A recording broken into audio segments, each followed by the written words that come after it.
Okay, greetings to anybody who's watching this. This is a Mutator Monday. We're going to take a look at the doubling cube, which comes from Backgammon. Not a big issue here, but I wanted to introduce this as something that's a food for thought here.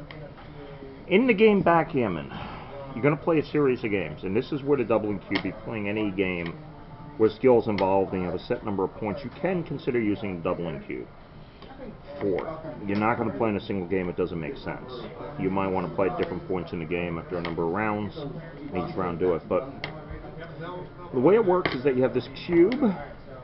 It's not necessarily limited to the final space, but it goes from 2 to 4, and it comes from Backgammon to 8, 16 to 32, and I believe 32 is it. You can add another, and actually no, there's a 64. In Backgammon, what it was is the game, a game will start out. You're going to play a set number of points, where after a set number of rounds, person with the highest score wins. What you do is, typically to play points, is that you will have a game's worth 1 point.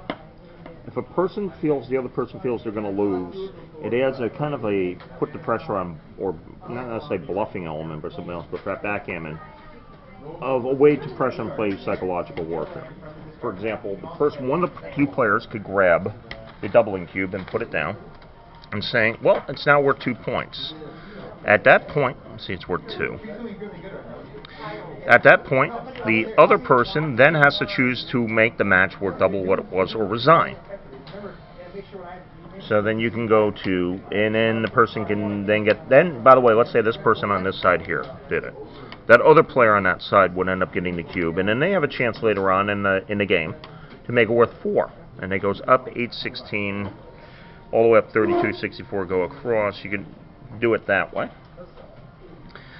Well, why I'm saying it's a universal mutator is you could apply it to pretty much any sort of game that has it, whether there's luck or not, or like chess, for example. Let's say chess is normally worth 1 point for a half. Okay, what it was is the person who does the doubling cube can then say, it's now worth 2 points. The other person can choose to resign as a way to have the game go to conclusion.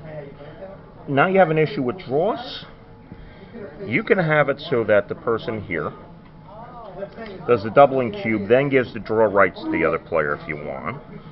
You can also choose to reverse it so that the other player would... The player who does the doubling cube gets a draw. Another option you have here is that if there's a draw, it's going to be worth half to the other player who didn't get this. It'd be worth 1 point. Just an idea. I'm not going to go for much detail here. It's just a simple thing looking at that you could apply to checkers or any sort of game as a way to add another element of mentally reading your opponent. If there's a degree of uncertainty luck, like in Backgammon, it definitely happens. But Backgammon, to get the skill amount it had, just simply beyond a roll and move game. Yes, there are multiple pieces that did it. The doubling cube was introduced, and they will do it on a tournament level because it's where it really matters at that point. People don't play straight up Backgammon without the cube normally on the highest levels. Anyhow, just a simple little concept here to consider. You can apply it to a range of games. And it's just something else to consider.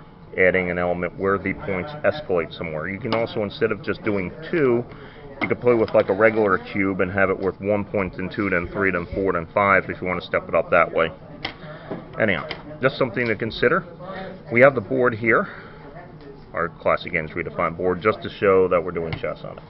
Anyhow, I do want to thank you for watching. May you die, always roll 5.